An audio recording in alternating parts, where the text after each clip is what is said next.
निकालेगा। ये लोग चोर लोग हैं, ये हरामी लोग हैं, इन लोग का बिलीव मत करो। ऊपर केस कर सकते हैं, क्योंकि अगर हम लोग दुबई में, हम अभी इन लोग को भी बोलते हैं, तुम लोग हम लोग का कपड़ा पहन के सब लोग को झूठ बोलता है कि ये हो सकते हैं, वो हो सकते हैं। पहले आप ये प्रूफ देखें, क्योंकि गवर्नमेंट खुद बताइए, गल्फ न्यूज का रिपोर्ट है, ये हमारी न्यूज नहीं है, आपकी न्यूज नहीं है। 1 2 नहीं 6 लाख कंपनियों को वार्निंग दिया गया है। बहुत इंपॉर्टेंट खबर आपके साथ शेयर करने वाला हूं, क्योंकि जैसे इन्फॉर्मेशन मुझे मिला, मैं सोचा आप लोगों के साथ वीडियो शेयर कर दूं, ताकि आपको भी इस कानून के बारे में, इस नियम के बारे में पता चल सके। 3 इंपॉर्टेंट अपडेट है, तीनों अपडेट को आपसे बात करने वाला हूं। 2-3 मिनट का वीडियो है, पूरा देखें। तो चलिए बताता हूं अपडेट के बारे में, खबर के बारे में। पहले शॉर्ट वीडियो की बात कर लेता हूं। बहुत सारे अभी लोग जो है अरबी ड्रेस पहनकर लोगों को कैंप में, मान ली बहुत सारे ऐसे भी कंपनियां हैं जो ट्रैवल बैन लगा देती है। यानी जिस कंपनी में अगर आप काम कर रहे हो, अगर आपने भाग गया वहां से दूसरी जगह काम करने, तो इन लोग क्या करते हैं, मोहरे में रिपोर्ट लिखवा देते हैं कि ये भगौड़ा है। फिर क्या करती है गवर्नमेंट, क्या उन पर ट्रैवल बैन लगा देती है, वो यूएई से बाहर नहीं जा सकते हैं। अब ये लोग अरबी ड्रेस पहनकर और उन लोगों को बोल रहा है कि हम आप मुझे इतना पैसे दो और मैं आपका ट्रैवल बैन लगा हटवा दूंगा।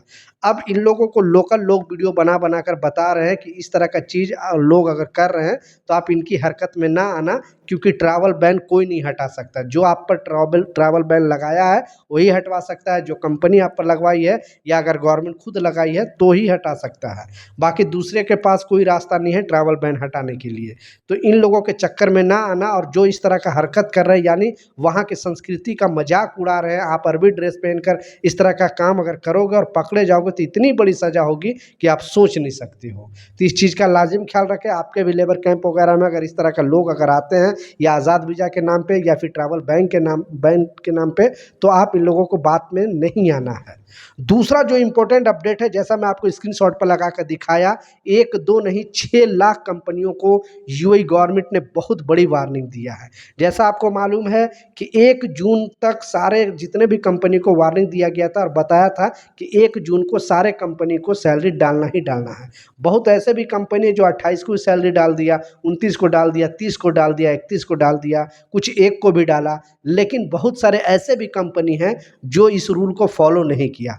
अब उन लोगों को लास्ट वार्निंग दिया गया है, यानी इनकी तादाद बहुत ज़्यादा है। आप समझ सकते हो 6 लाख कंपनियां हैं। इतनी बड़ी इमारत बड़ी जो है कंट्री नहीं है, उसके बावजूद मतलब आप समझ सकते हो कितने कंपनी जो इस रूल को फॉलो नहीं किया है। आपकी कंपनी दी है कि नहीं, नीचे कमेंट्स में ज़रूर बताना आपकी कंपनी सैलरी दी है कि नहीं। यानी 5 जून से पहले अगर आपकी कंपनी सैलरी दी होगी तब तो इस रूल को फॉलो की होगी, और नहीं दी होगी तब तो इस रूल को फॉलो नहीं की है। उन लोगों को 1 जुलाई यानी जून में जो कामगार काम करेंगे उसका पैसा अगर 1 जुलाई को नहीं देगा तो उस पर बहुत भारी एक्शन लिया जाएगा। ये आपको गल्फ न्यूज के जो रिपोर्ट है, जो खबर है, मैं आपको स्क्रीनशॉट पर लगाकर दिखाया। तो अब आपको डरने की ज़रूरत नहीं है। ये ना सोचना कि हमारी सप्लाई कंपनी है, या हम होटल में काम कर रहे हैं, या कोई मॉल में काम कर रहे हैं, या फिर हम कंस्ट्रक्शन कंपनी में काम कर रहे हैं। किसी भी कंपनी अगर इस रूल को उल्लंघन करेगी, उस कंपनी के खिलाफ, मतलब उस ऑनर के खिलाफ इतना बड़ा मतलब एक्शन लेगी गवर्नमेंट को, 7 जन्म याद रखेगा। इसलिए 1 महीना का और टाइम दिया गया, यानी 1 जुलाई तक टाइम दिया गया है। तो ये जो रूल है, ये जो नियम है, कैसा लगा नीचे कमेंट सेक्शन में ज़रूर बताना। लास्ट जो सबसे इम्पोर्टेंट अपडेट है, आपने ज़रूर सुना होगा सैलरी बढ़ाने से रिलेटेड, जबकि महंगाई इतनी बढ़ गई है यूएई के अंदर कि इसका कोई हिसाब नहीं। जब से युद्ध चालू हो गया उससे तो डबल हो गया है। युद्ध से पहले तो थोड़ा नॉर्मल था, ठीक था, महंगाई था, नो डाउट, लेकिन अब युद्ध के वजह से इतना डबल हो गया। हर चीज़, खाने पीने का सामान यूएई के अंदर इतना महंगा हो गया है, साग सब्जी, फल फ्रूट, अंडा दूध दही, सब चीज़ महंगा हो गया है। लेकिन कामगारों को जो सैलरी है वही है। आखिरकार गवर्नमेंट ने एक बड़ा एक्शन लेते हुए, लेकिन वहाँ के अपने निवासियों के लिए, ये बाहरी कामगारों के लिए ये नियम अभी तक नहीं बनाया है। लेकिन हम कामगारों को एक इसकी जिम्मेवारी उठानी चाहिए, इस वीडियो को ज़्यादा से ज़्यादा शेयर करनी चाहिए, ताकि गवर्नमेंट तक भी हम लोगों को आग्रह पहुँचे, रिक्वेस्ट पहुँचे कि कम से कम मिनिमम सैलरी का रूल जो है कामगारों के लिए भी पास होनी चाहिए, जो बाहरी कामगार हैं।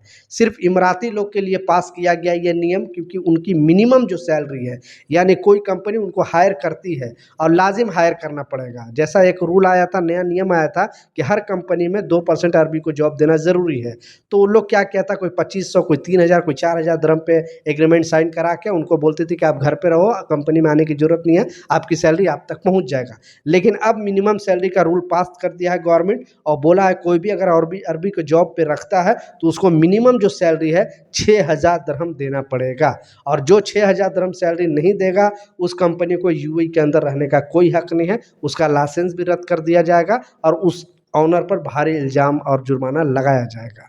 तो ये कुछ अपडेट था, कुछ जानकारी था, मैं सोचा आप लोगों के साथ शेयर करूं। और मैं चाहता हूं कि ऐसा कानून कामगारों के लिए भी निकले, कि ताकि कामगारों की, क्योंकि पहले के मुकाबले अभी पैसे वहाँ पे यूएई के अंदर इतना बच नहीं पा रहे, महंगाई की वजह से खाने पीने में बहुत ज़्यादा पैसे खर्च हो जा रहे हैं। आप सहमत हो कि नहीं, नीचे कमेंट सेक्शन में ज़रूर बताना और वीडियो को ज़रूर शेयर